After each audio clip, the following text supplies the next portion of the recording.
హైదరాబాద్ లో కన్సల్టేషన్ మరియు 3,500 రూపాయల colour Doppler test Avis hospitals లో ఉచితంగా పొందండి. గుళ్ళో దేవుడిపై భక్తి సర్వసాధారణం, ప్రసాదంపై భక్తి అసాధారణం.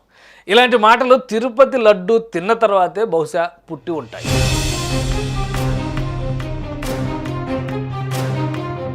కొన్ని శతాబ్దాలుగా తిరుపతి లడ్డు ప్రాశస్త్యం ఆ స్థాయిలో పెరిగింది. అసలు ఈ సంప్రదాయం ఎలా మొదలైంది? దీన్ని ఎవరు పెంచి పోషించారు?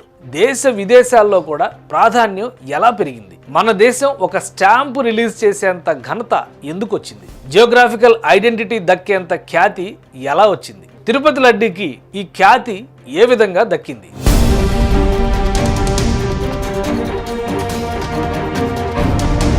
తిరుపతి శ్రీ వెంకటేశ్వర స్వామి ప్రసాదాల్లో ప్రథమ ప్రాధాన్యం లడ్డూదే. ఆ లడ్డూ రుచి, పరిమళం, ఆస్వాదన అంతటి ఘనమైనది. అందుకే దీనికి జియో ఐడెంటిటీ దక్కింది. అంటే ఈ లడ్డూ తయారీ విధానాన్ని ఎవరు అనుకరించకూడదు, అమ్మకూడదు. అసలు తిరుపతి లడ్డు అనే పేరే వాడకూడదు. అంతగా ఈ లడ్డూపై సర్వ హక్కులు శ్రీవారివే.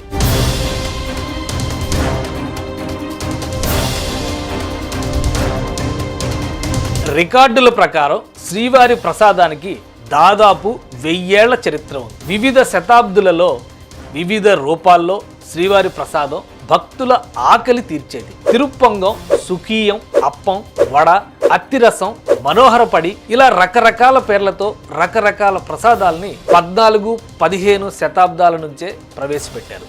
వీటిలో వడ తప్ప మిగతావేవి ఎక్కువ రోజులు నిల్వ ఉండే అవకాశం లేదు. దూర ప్రాంతాలకు తీసుకెళ్లేందుకు అనువుగా ఉన్న వడకు ఆ రోజుల్లో ఎక్కువ డిమాండ్ ఉండేది. ఈస్ట్ ఇండియా కంపెనీ సమయంలోనే లడ్డూకి ముందరి రూపమైన తీపి బూందీని ఆలయంలో ప్రసాదంగా ప్రవేశపెట్టారు. 1803 నుంచి శ్రీవారి ఆలయంలో అప్పటి మద్రాసు ప్రభుత్వం ప్రసాదాలు విక్రయించడం ప్రారంభించింది. కాలానుగుణంగా వివిధ రూపాలు మారి ఇప్పుడు మనం చూస్తున్న లడ్డూ స్వరూపం 1940ల్లో తిరుపతి లడ్డూగా స్థిరపడింది.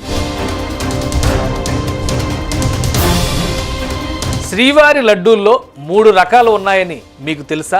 ఒకటి ప్రోక్తం లడ్డు, దర్శనం తర్వాత భక్తులకి అందజేసేది. రెండోది కళ్యాణోత్సవ లడ్డు, కళ్యాణోత్సవం లేదా ఇతర ఆర్జిత సేవలో పాల్గొనే భక్తులకు ఇచ్చే ప్రసాదం. మూడోది ఆస్థానం లడ్డు, ప్రత్యేక ఉత్సవాల సందర్భంగా ప్రత్యేకంగా తయారు చేసే ఆస్థానం లడ్డూకి ప్రాధాన్యం ఉంది.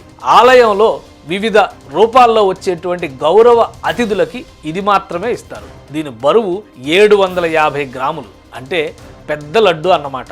ఇందులో ఎక్కువ నెయ్యి, ముంత మామిడి పప్పు, కుంకుమ పువ్వుని ప్రత్యేకంగా వినియోగిస్తారు. లడ్డూ తయారు చేయడానికి వాడే సరుకుల మొత్తాన్ని దిట్టం అంటారు. ఈ దిట్టం స్కేలుని 1950లో మొట్టమొదటిసారిగా రూపొందించారు. భక్తుల తాకిడిని బట్టి దీన్ని 2001లో సవరించారు. ఇప్పుడు ఈ స్కేలు ప్రకారమే లడ్డూల్ని తయారు చేస్తున్నారు. శ్రీవారి లడ్డూ తయారీలో వాడే దిట్టంలో 803 కేజీల సరుకులకి 5100 లడ్డూలు తయారు చేస్తారు. ఈ దిట్టం కొలత ప్రకారం 5100 లడ్డూల తయారీకి 165 కిలోల ఆవు నెయ్యి, 180 కిలోల శనగపిండి, 400 కిలోల చక్కెర, 4 కిలోల యాలుకలు, 16 కిలోల ఎండు ద్రాక్ష, 8 కిలోల కలకండ, 30 కిలోల ముంత మామిడి పప్పు ఉపయోగిస్తారు. ప్రస్తుత అవసరాలకు తగ్గట్టు రోజుకి 10 టన్నుల శనగపిండి ఉపయోగించి లడ్డూ తయారీ జరుగుతోంది.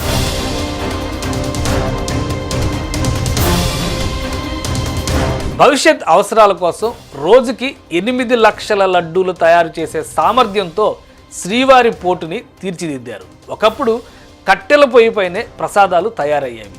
దాదాపు 40 ఏళ్లుగా ఇక్కడ ఎల్పిజి గ్యాస్ని వినియోగిస్తున్నారు. లడ్డూ పోటులో 620 మంది వంటవాళ్లు పనిచేస్తున్నారు. ఒక ఏడాదికి సరిపడా దిట్టం టీటీడీ బోర్డు ఆమోదించిన కాంట్రాక్టర్ల ద్వారా 6 నెలలకి ఒకసారి సరఫరా అయ్యే విధంగా ఏర్పాట్లు చేస్తారు. సాధారణ లడ్డూ పరిమాణం తగ్గడం, సరుకుల నాణ్యత పైన చాలా రోజులుగా చర్చ నడుస్తుంది. తిరుపతి లడ్డూకి ఉపయోగిస్తున్న జీడిపప్పు, బెల్లం వంటి పదార్థాలపైన అనేక అనుమానాలు ఉన్నాయి.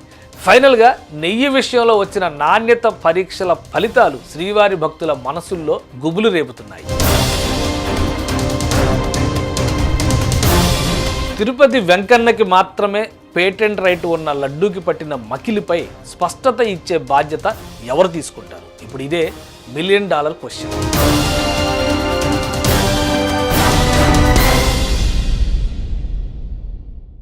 గుళ్ళో దేవుడిపై భక్తి సర్వసాధారణం, ప్రసాదంపై భక్తి అసాధారణం. ఇలాంటి మాటలు తిరుపతి లడ్డు తిన్న తర్వాతే బహుశా పుట్టి ఉంటాయి.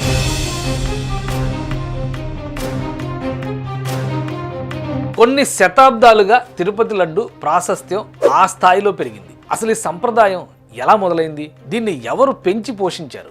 దేశ విదేశాల్లో కూడా ప్రాధాన్యం ఎలా పెరిగింది? మన దేశం ఒక స్టాంపు రిలీజ్ చేసేంత ఘనత ఎందుకు వచ్చింది? జియోగ్రాఫికల్ ఐడెంటిటీ దక్కేంత ఖ్యాతి ఎలా వచ్చింది? తిరుపతి లడ్డూకి ఈ ఖ్యాతి ఏ విధంగా దక్కింది?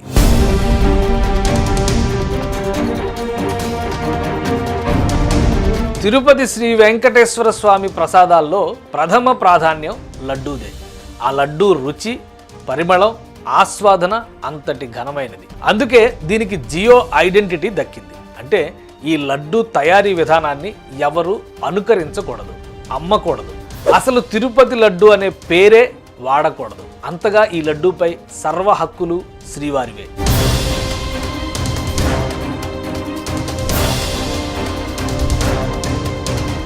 రికార్డుల ప్రకారం శ్రీవారి ప్రసాదానికి దాదాపు 1000 ఏళ్ల చరిత్ర ఉంది. వివిధ శతాబ్దులలో వివిధ రూపాల్లో శ్రీవారి ప్రసాదం భక్తుల ఆకలి తీర్చేది. తిరుప్పొంగం, సుఖీయం, అప్పం, వడ, అత్తిరసం, మనోహరపడి ఇలా రకరకాల పేర్లతో రకరకాల ప్రసాదాలని 14, 15 శతాబ్దాల నుంచే ప్రవేశపెట్టారు. వీటిలో వడ తప్ప మిగతావేవి ఎక్కువ రోజులు నిల్వ ఉండే అవకాశం లేదు. దూర ప్రాంతాలకు తీసుకెళ్లేందుకు అనువుగా ఉన్న వడకు ఆ రోజుల్లో ఎక్కువ డిమాండ్ ఉండేది. ఈస్ట్ ఇండియా కంపెనీ సమయంలోనే లడ్డూకి ముందరి రూపమైన తీపి బూందీని ఆలయంలో ప్రసాదంగా ప్రవేశపెట్టారు. 1803 నుంచి శ్రీవారి ఆలయంలో అప్పటి మద్రాసు ప్రభుత్వం ప్రసాదాలు విక్రయించడం ప్రారంభించింది. కాలానుగుణంగా వివిధ రూపాలు మారి ఇప్పుడు మనం చూస్తున్న లడ్డూ స్వరూపం 1940లో తిరుపతి లడ్డూగా స్థిరపడింది. శ్రీవారి లడ్డూల్లో 3 రకాలు ఉన్నాయని మీకు తెలుసా?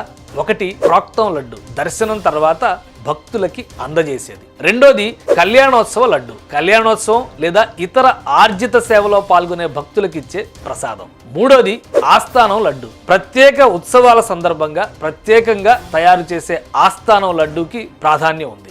ఆలయంలో వివిధ రూపాల్లో వచ్చేటువంటి గౌరవ అతిథులకి ఇది మాత్రమే ఇస్తారు. దీని బరువు 750 గ్రాములు, అంటే పెద్ద లడ్డు అన్నమాట. ఇందులో ఎక్కువ నెయ్యి, ముంత మామిడి పప్పు, కుంకుమ పువ్వుని ప్రత్యేకంగా వినియోగిస్తారు.